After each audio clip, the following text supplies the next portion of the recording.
Thank you, Jill. First of all, I'd like to say I'm really honoured to be invited to speak here today.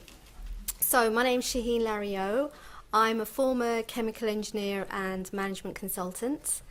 Might be quite hard to believe, but I used to be a plant manager, telling Bolshie Yorkshiremen what to do in my former career. I think it prepared me quite well for a life to deal with FTD. I also have an MBA from the MIT Sloan School of Management. And currently I'm a champion for Alzheimer's Research UK. And I give a lot of talks and presentations in trying to raise awareness of rare dementias, in particular FTD, because that's what my mum was diagnosed with. Brilliant, thank you. And when we were talking in advance of today, you made the point of your first annual seminar and how you felt when you walked through the door the first time, and we thought it might be a helpful perspective to share. Yes. So my first annual seminar was in March 2013, and I still remember very clearly today how I felt when I came here. I first got in contact with Jill Walton in December 2012 when I was tearing my hair out, wondering what to do, and I came across the FTD support group. And once I got in touch with Jill, I felt an enormous sense of relief because she guided me as to what to do, and I just went to the GP and I asked for a referral to the National Hospital of Neurology. And so my first seminar was before my mother was formally diagnosed. I just came along. I wanted to learn as much as possible. I met other people in a similar boat, and I started to feel a sense of relief. And my mother was actually formally diagnosed by Professor Fox in July 2013. Thank you. And so we thought it would be helpful to share a little bit about what the reality of living with your mum, embracing a diagnosis in 2013, felt like and looked like, to take us back to 2013. Yeah. So prior to diagnosis, life was very, very difficult. My mum displayed a lot of socially inappropriate behaviours. She was very obsessed with young children. She would like to pinch their cheeks or pull their hair. My mum and dad would go shopping to the supermarket every Saturday, and these are the things she had started to do. And I had the police on the doorstep on several occasions, so it's quite distressing. And when I would say, "Mum, why are you doing this?" she would say, "I'm showing them love, you know, I'm just showing them that I love them." But so she clearly didn't understand that this was a little bit too hard. Once I got the diagnosis, I felt an enormous sense of relief. For me, it was a eureka moment, and I thought, aha, I can go and tell all the family that mum has an illness, and they would all understand. But I'm sure you all know that's not necessarily the case. So I had the diagnosis in July 2013. I had been to social services a year prior because I knew something was not right. Sorry, I should sort of rewind. Prior to getting a referral here, I had been to the GP who had ignored what I was telling him about my mum. And this was in 2010.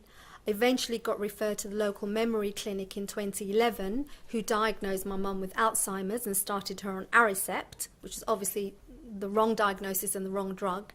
And then through my own research, a year later, I came across the FTD support group. So that sort of happened prior to the official diagnosis. So as I said, once I got the diagnosis, I just felt so much relief.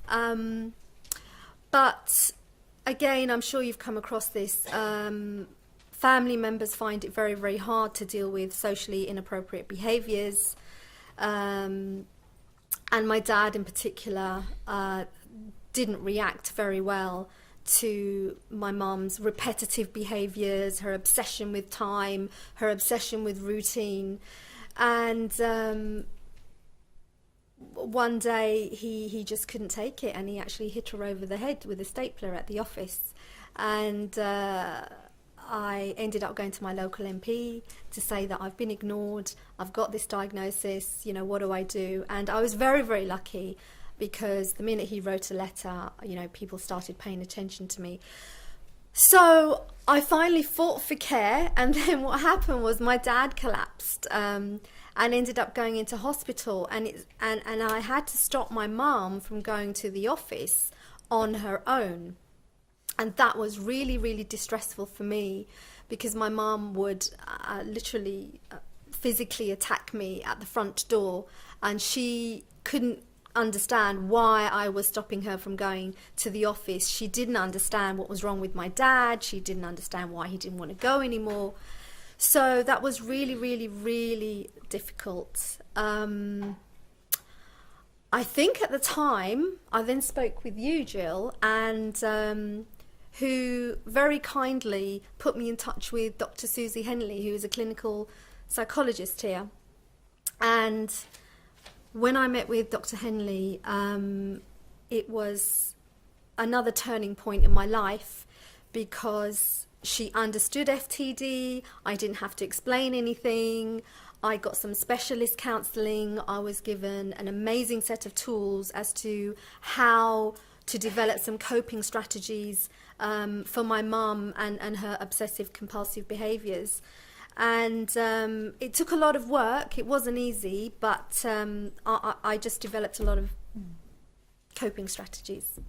Okay, and I think if we just press that one, we can get Oh, nice yes. photographs, which is great. I just wanted to say we kind of, in preparing for today, have picked out certain highlights of the story that we felt were important to share, and there's a lot that I know Shaheen won't have time to say, and I guess where we're trying to head is in terms of the sort of the need to speak to people who understand. So the referral to Susie Henley was a tremendous turning point. The meeting with other people who were going through the same situations was important too. It didn't take away from any of the stress or effort that you were having to put into fighting for social services, for care, for funding. All of that was going on in the meantime. So we're not trying to put a gloss. We're just trying to pick out some of the more positive aspects of the story. And I know it was quite important in our thinking prior to today to kind of bring us up to date in our journey to 2017, as is now, and just to describe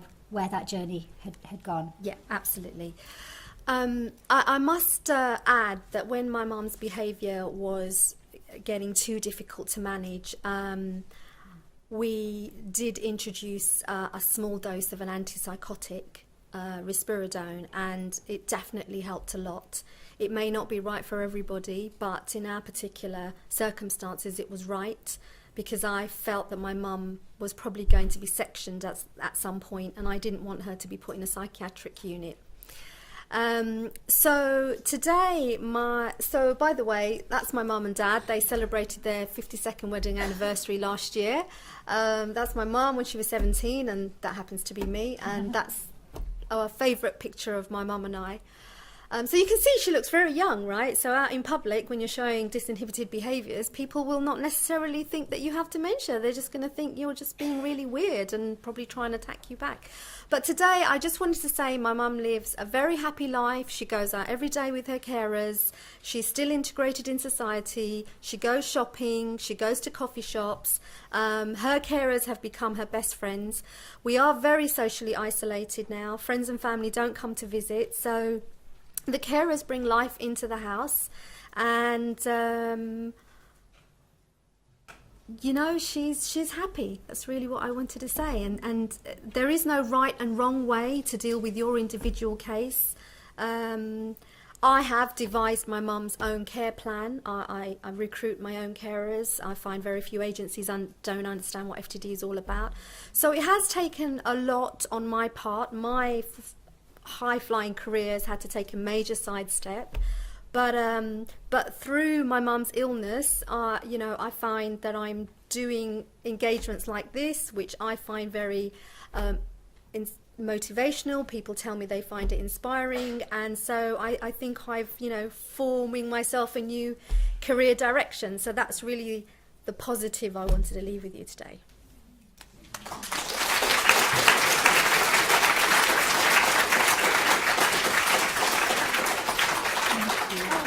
Thank you.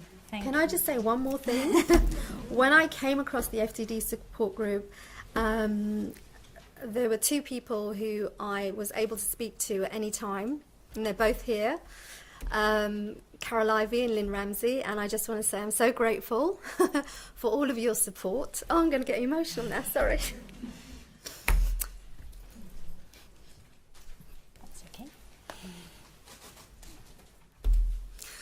okay.